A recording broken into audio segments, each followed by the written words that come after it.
it in writing if that's what they're promising you. But if it's not in writing, the maintenance fees pop up, then can that nullify the deal? Well, it doesn't, because your contract says we will pay the maintenance fee. Oh, okay. And because the written overrules the oral promise, the written promise is going to prevail.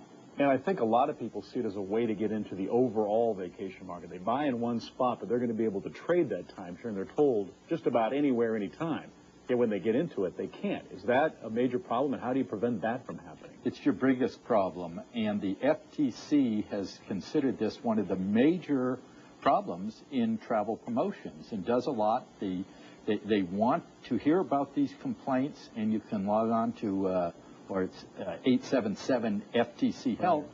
They'll tell you all these warnings. How do you prevent it? How do you prevent it? They say that I can get in, if I buy in Tahoe, and I can get into Hawaii anytime. Or what about even people can't get access to a timeshare? We have one consumer complaint. She couldn't get in for 3 years. Just all the times that she wanted to get in, not available. How do you prevent that from happening?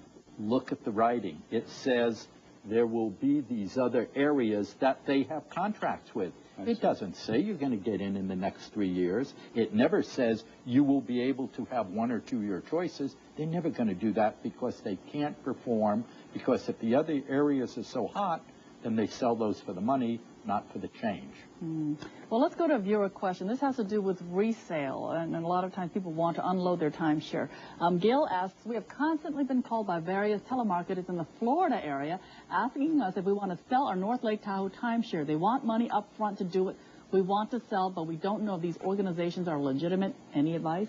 It's a good question, because once people have been bit and got the timeshares and they want to get out, only 3 or 4% can even get out in the next 20 years because they're so hard to sell, because there's such commissions for the first sale.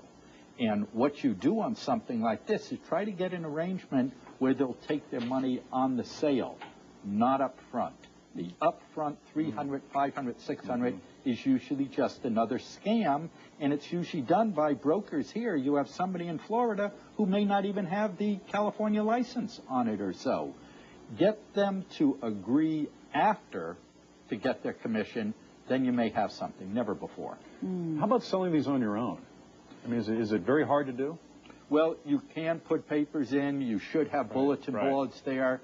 It's tough because most of the promotional money that goes into selling them is for the better salespeople. And unless you're really dumping and somebody else who may have a unit may need something else, it's a tough resale. It's not like selling your house, Joe. Is there a way to do it where, like the board members organize a group and you can sell it that way? They have a association, but who usually controls the association? The ones who are selling it initially, who still may have product. And yes, that's a good way to have the association do it, but they're going to push what they want first, and if you're absentee, you have a problem.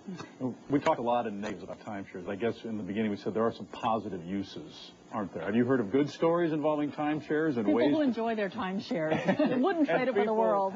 How many people go to Nevada and tell you about their losses? Yeah, there you go. How many people buy property and want to say, geez, I really shouldn't have? There are some properties that get you into the skiing while you need it now, or get you into this vacation, but your habits change. Your children's habits change. As long as you don't buy it for an investment, then if you want the pride of ownership, your mental being can be the positive.